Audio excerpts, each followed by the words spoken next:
Well, typically what we had before the COVID was the design and make costumes, which we do here all the time for plays, musicals, theatres, festivals, all that type of thing. That's what we would have done. Alterations to the general public. Typically a lot of older people would have been our clientele for the alterations. And we run adult and kids craft camps. Friday the 13th was the dreaded day for everybody in March, where we were all told basically that we had to leave work, that we couldn't all work together here. Now first we started off, the first week we started working remotely. We had machines here. The girls all brought a machine home and they started working remotely. Wouldn't have been practical for long term, but I mean it was the solution there and then because it happened so fast. And we were thinking, well, we can't be making costumes at home and there's a desperate need for PPE. So we decided we'd set up, with the help of Mayo North East, we decided we'd set up a GoFundMe page and try and get money to be able to buy material. But in the meantime, we started using what material we had here ourselves and we started making scrubs and masks. Now the phone calls were coming, it was to the stage that you'd nearly be afraid to answer the phone because there was people desperate on the other end of the phone looking for. I don't think people will ever realise how bad things were in the desperation looking for PPE. Masks, scrubs, anything at all that you could get. We initially thought, we'd just start off nice and easy and we'd make our first one was going to be the Meals on Wheels and all of them, and we were going to supply them with aprons and masks, and we thought that'd be, if we'd say the community, the little community groups and the other CSPs that do meals and things like that, we'd cater for all of them in Mayo, and that's what we started doing through Mayo North East. But then the madness began. And it was scrubs we turned over to and the masks. And I mean, up to now, we would have made over 300 scrubs and thousands of masks. But that was what we put a call out to Midwest Radio for help because, I mean, we couldn't possibly keep up with the demand. So we got nearly 50 stores all over the county, from Westport to Ballinrobe to Ballandine, all over the place. And they have been the most amazing people. I know them all, but I've never met them. I've spoke to them all on the phone. I know all about them, but I've never. And I please God, when this is over, we do plan a day down the Jackie Clark that we will get to meet them all and personally thank them. Because it's not the same thanking them over the phone. I mean, these went out to the hospitals and to the nursing homes and all of those places free of charge. We didn't get anything for them. The GoFundMe page is what supported it and done it. But into the future, because we're not going to have a business as in hire and thing, our normal business post, we should say COVID, so we are going to make masks and scrubs, and hopefully there will be people that's willing to buy them. Most of our customers for alterations would be older people, and they're used to popping in and coming in to get the alteration done, and their coming in and coming out can be 2 hours, 3 hours, because they like to sit down and have the chat and the talk and fill us in on their day and what's been going on and everything. So basically, really, it's been a link of they're lonely and they come in to have a chat with us. And you always, no matter how busy we are, somebody will always take the time to talk to them. So when this began, and there was the lockdowns and everything, I started to ring all of these customers, all of our people.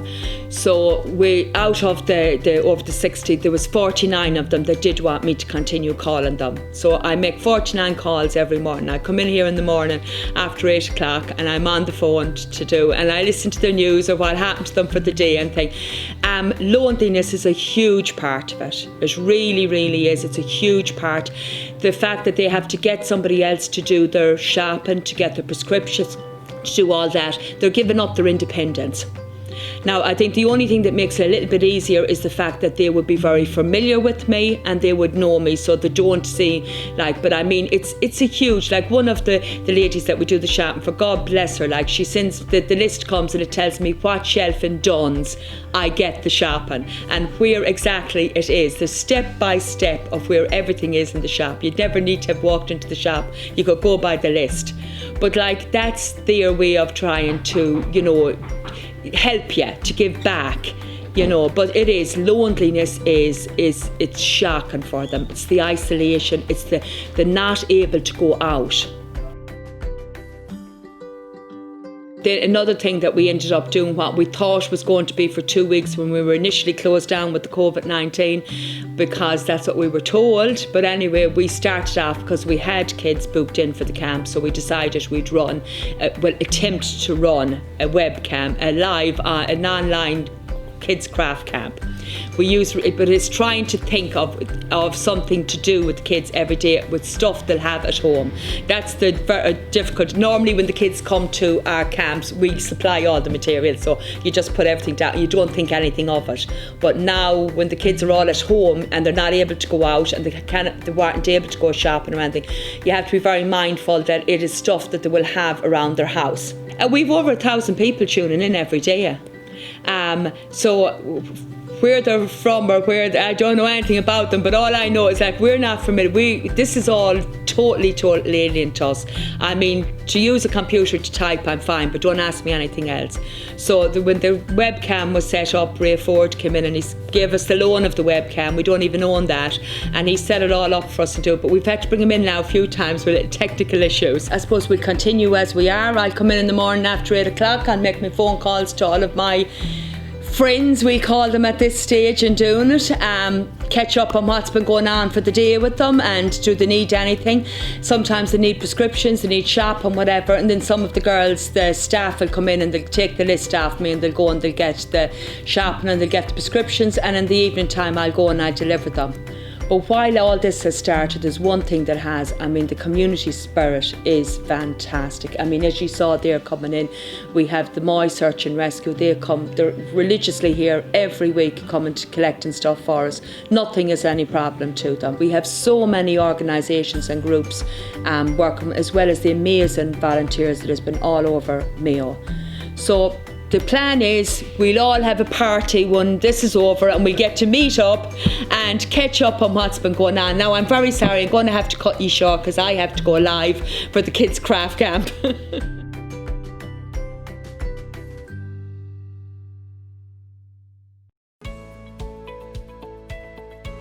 I'm the Senior Youth Officer with Foróige in Mayo, specifically responsible for the Foróige Connect project, which is a TUSLA funded project where we work with young people that are in foster care that might need extra support. Maybe the foster parents need extra support, or the young person needs an extra bit of support living in foster care. So it's very much direct work, meeting with the young person and helping them path their way through being in care. So it's a really beneficial program to the young people, and the staff love it. It's a really enjoyable role to have, supporting these young people. So we work with, it's small numbers, but it's very frequent support. So we might be out 2 or 3 times a week and doing different programs with them. And you might, the leadership program that we talked about earlier on, some of the young people we work with would have been participating in that program, which really helped them identify their skills and talents and how they can take a stronger role in their own life and plot their own way through it. So where we are here today, we call it the Foróige Hub. It was formerly a boxing club, but in the last few years Foróige have taken over the 3 floors. So it's kind of a centre point for all the support we provide. COVID, I suppose, like everybody, it was a sudden, things change. So the first couple of weeks were challenging because we would have had a lot of stuff planned that you had to cancel because you couldn't do it, and looking at, right, how do we do what we want to do with the current restrictions? Now, we were very fortunate because Foróige in Park West, which is our Dublin base, had a lot of programs that they manualised really quickly to do online. So an example again would have been our leadership program. We had planned to do that in person with the young people over Easter. It was going to be a residential in Achill, and we were going to have the young people away. We couldn't do that. But thankfully another good Mayo man, Brian Gavin, manualised the programme so we could do it online. So we did it via Zoom. So the first 3 weeks were a challenge in trying to embrace it and look how we were going to. And there was an element of how long will this last? We didn't know, everyone thought it might be over quickly. But as time has gone on, we've really embraced it and looked at technology, looked at Zoom. Everyone knows Zoom. We've used that a lot to bring young people together. And even the Foróige clubs, volunteers are amazing. They really are. The amount of Foróige volunteers who've embraced Zoom and are bringing young people together virtually. And that's really important, because to have that face-to-face, even though it might be online, and the connection, and them to be able to have that connection with a role model and an adult that they have a really good relationship with. When COVID-19 happened, I was supposed to go on a trip for Module 2 to Achill, so we had to cancel that and we started doing it online. And I've actually been making face masks for my Module 3 project for people in the community that, home help workers and everything. And well, since my junior cert's been cancelled, I haven't really had much to do, so I've been doing that a lot and it's been taking up a lot of my time. We do loads of different projects like citizenship awards. Last year, me and my club got a bronze medal in that, so that was great. And because of COVID-19, we missed our school tour, and I also missed a trip away with Froga and a trip to Achill with Froga. And for school, I've basically just been doing projects online, and we finished school last week, and it's just we missed out on so much. Like, TY is supposed to be such a good year and such a good summer and everything, and we missed so much, like so many workshops and everything because of it. If you work in youth work, you work with people. That's why you're in it. You like people, you like being around people, you like engaging with people. And that's a challenge, because with all the technology in the world, it's not the same as sitting down to someone, plugging in the kettle and saying, how are you? So we are at that stage now, and we're lucky that we are starting to transition into where we will be able to meet with people in a one-to-one with the parameters. Again, we're looking for Get Connect. We were deemed essential. So staff were still going out meeting the young people at their house, abiding by the social distancing, staying within the 2 kilometres. But that was vital for a lot of young people, because, you know, their worlds were turned upside down. They no longer had their school, they no longer had routine, they no longer had sport, which was a huge devastation for a lot of young people, that they didn't have that thing in their life that they loved, that made them, this is who I am. You know, when you have something pulled away from you like that, it does start to impact on you. So to still have that adult and that support worker going out to you, being able to go for a walk, go for a run, if it need be, you know, within social distance, was a huge benefit. I'm the coordinator for Big Brother Big Sister. It's a Froga programme operating in Mayo, and what it is basically is we match adult volunteers in the community with young people in the community, and they become a support, and I suppose they share their interests and hobbies with young people, getting them out doing things. So typically, like, a volunteer would meet up, have a game of football, or go for a walk, or go shopping.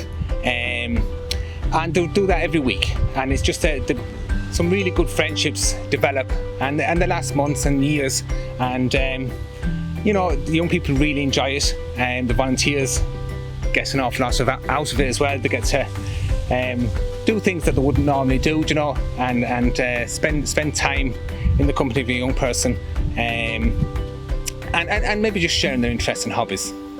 There in March, obviously COVID-19 came to the fore, and we had to look at how Big Brother Big Sister operated. Initially it was a challenge, but you know, it meant that volunteers and young people couldn't actually meet physically. So what we did, we started to look at ways they can connect, you know, using online contact, you know, through video calls and phone calls and that kind of stuff. And we tried to, well, ongoing, we have lots of different activities. We have quizzes going, and I suppose one of the ideas we had was to get young people out into their back gardens, literally, get them gardening, get the volunteers gardening.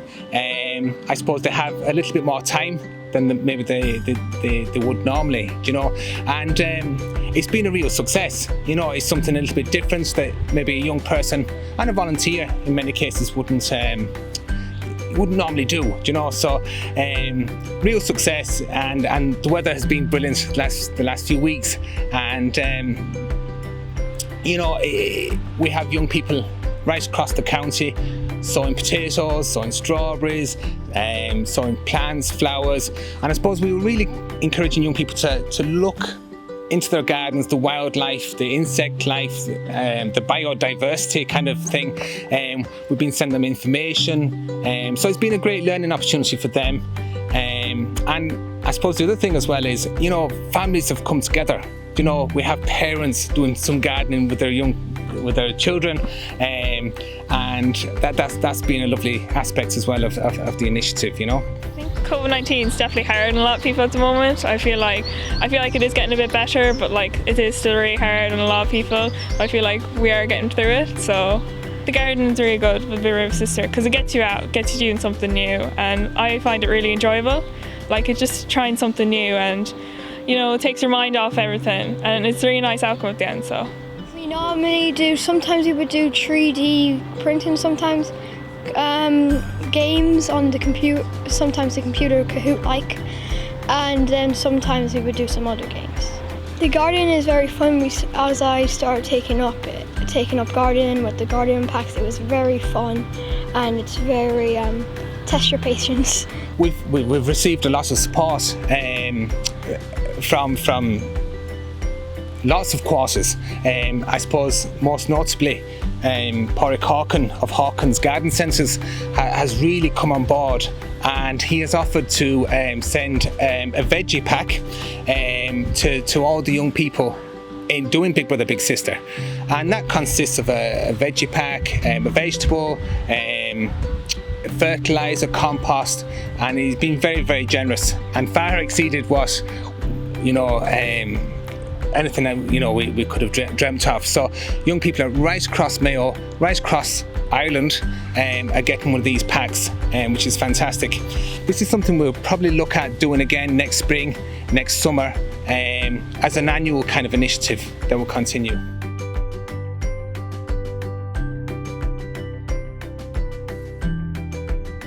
I'm a driver with the local Order of Malta unit here in Lewisburg. Typically, the types of patients we deal with are either emergency cases which need an immediate transportation to Castlebar or sometimes down to Galway, and we also handle a number of patient transfers. We are a 24/7, 365-day call-out unit, and quite often we're called out at 2 or 3 o'clock in the morning, so we're not a 9-to-5 job by any stretch of the imagination. I've been with the Order of Malta now for about 5 years, and I thoroughly enjoy every minute of it.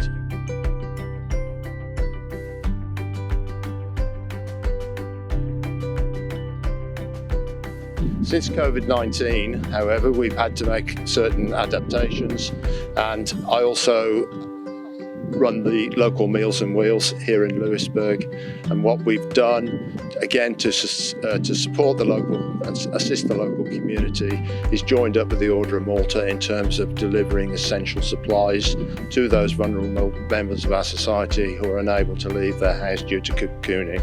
So such supplies could be groceries, medications. We also take people to the GP. I had one yesterday, for instance. This will not last forever, and I know that the local community is very supportive in terms of fundraising on our behalf, and I know the local community does appreciate the service that we give them.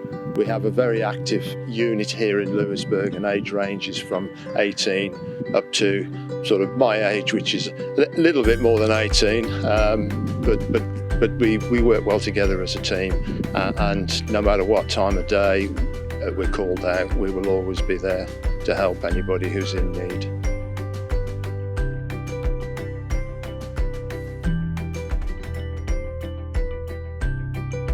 We do the deliveries with the GA and with the local people, and thankfully we haven't had to use the locals, but we have had about 60 people on our list to do all those calls.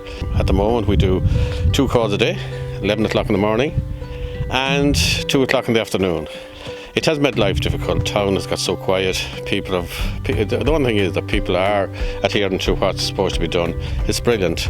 We still do the 24/7, as I say, we're 22 years running, and we do an average of 120 calls a year.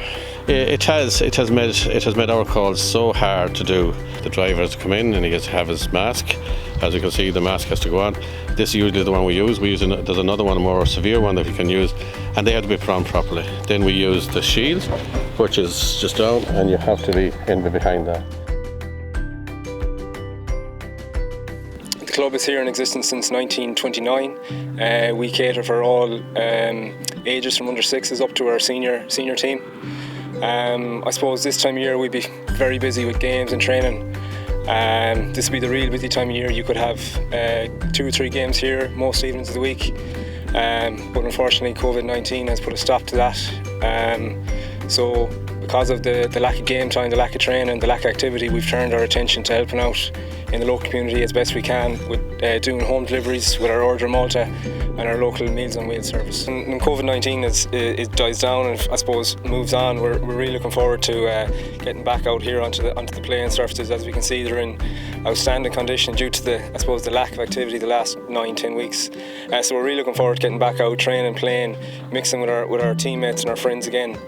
In the meantime, while we're waiting to get back playing, I suppose we're delighted and I suppose honoured to help out with our local Order Malta here, led by Jimmy Kerrigan. There's huge links in our community between the Order Malta and the GA Club, and I suppose that what we're at now, delivering meals and helping out, is just I suppose an expression or a further expression of that huge link between our Order Malta and GA Club. As we all know, the GA pitches are off limits and closed at the minute, so I suppose to combat that, we've set up online skills videos for our underage players, just to keep them motivated, keep them interested, and I suppose keep them busy, especially with the weather being so good. It's good, I suppose, to get them out of the house and get them practicing their skills, so that will pay off when they get back playing like the senior team.